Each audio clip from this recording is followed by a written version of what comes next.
Bonjour tout le monde, j'espère que vous allez bien. Ce mois-ci, je vous retrouve pour vous partager la recette de mes lasagna dentata. J'espère que vous êtes prêts, car elles sont bourratives à l'extrême. Je vous conseille de les déguster habillés d'un pantalon de grossesse afin d'être paré à tout risque d'explosion colorectale. Houston, on est paré.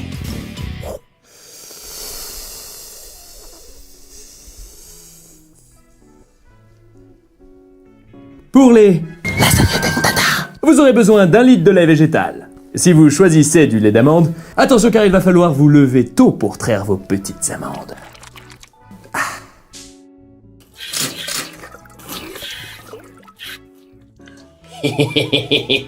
Pour cette recette, vous aurez donc besoin On arrête tout. Officier John McMamlon. Je représente l'autorité. Laquelle? Celle de mon cul. Non, je déconne. Celle de la Confédération intergalactique des dealers des jus de mamelles. Depuis le 22 octobre 2007, l'appellation lait végétal a été interdite par le Conseil de l'Union Européenne. Elle a été remplacée par boisson végétale. Alors on arrête les conneries, vous êtes en état d'arrestation.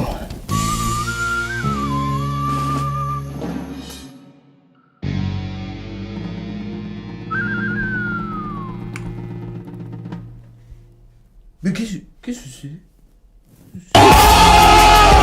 Oh putain de merde, je me suis fait avoir comme un bleu. Qu'est-ce que je te fous là? Quoi? Qu'est-ce que vous voulez dire encore? Les lobbies laitiers sont mes ennemis pour la vie. Bobby, mets-le-moi de côté pour plus tard. Ok, patron. Ok. Mais quoi? On va quand même pas gâcher de la bonne viande. Eh ah, oh, eh oh. Plus que quelques semaines et j'aurai mon statut. Plus que quelques semaines. Lasagna dentata. Pour cette recette, vous aurez donc besoin d'1 litre de lait végétal pour faire votre béchamel.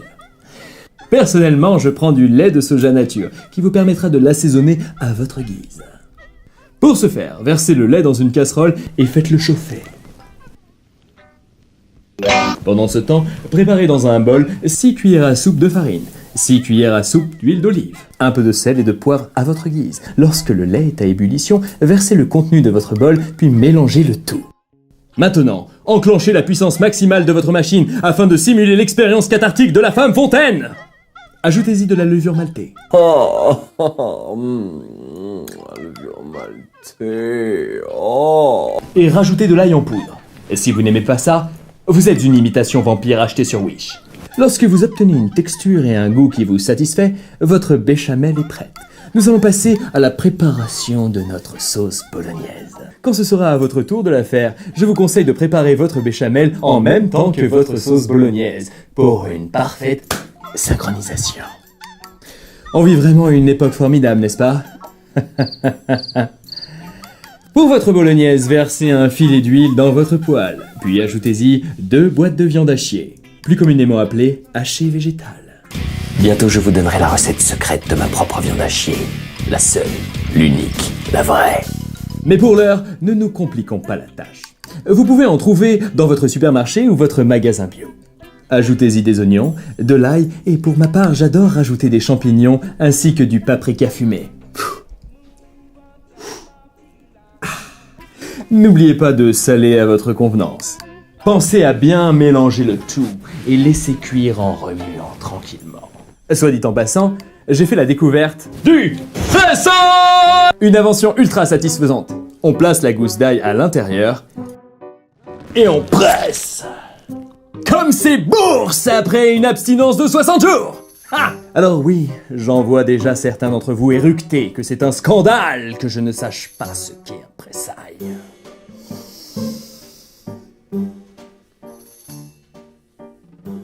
Mais qui vous a dit que j'étais compétent?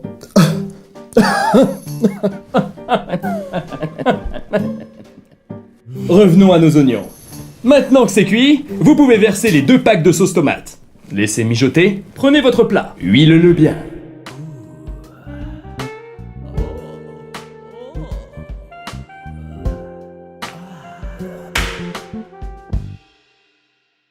Faites préchauffer votre four à 180 degrés. Maintenant que tout est prêt, nous allons passer à l'architecture de l'édifice. Badigeonnez le fond d'une première couche de béchamel. Puis déposez des feuilles. Puis versez la sauce en la tapissant bien de façon homogène partout. Déposez une feuille de nouveau. Badigeonnez de béchamel, puis de sauce. Et cette fois, nous allons rajouter du fromage végétal à chaque étage pour Accentuez le vice. Personnellement, j'adore le cheddar végétal. Vous pouvez en trouver en grande surface ou dans des boutiques spécialisées. Lorsque nous arrivons à la fin de notre tour de Babel, j'ai pour habitude de rajouter une dernière couche de fromage râpé végétal afin de clore définitivement cette aberration culinaire. Déposez maintenant ce monstre dans votre four tout chaud et laissez-le cuire pendant 35 minutes environ. Pendant ce temps, soyez un gentleman. Mettez la table ou faites la vaisselle en avance afin d'augmenter le taux d'ocytocine de votre bien-aimé.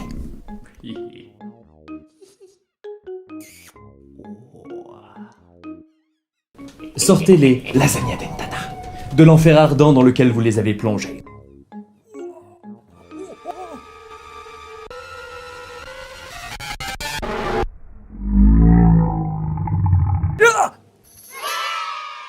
Mais attention, ne faites pas l'erreur que j'ai fait un nombre incalculable de fois à vouloir les dévorer tout de suite. Laissez-les refroidir quelques minutes afin qu'elles durcissent. Comment? Situation précaire d'artiste sans talent, incapable de produire du contenu de qualité.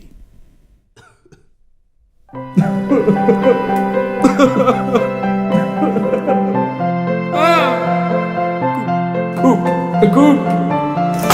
Donc laissez-les reposer, sinon elles s'effondreront aussi rapidement que la crédibilité d'un politicien.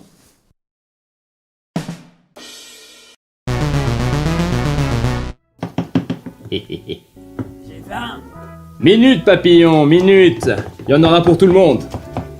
Bonne grosse tranche pour papy. Voilà mon petit papy. Ma petite mamie d'amour. Merci. Aime ton ennemi. Mi amore, mi amore.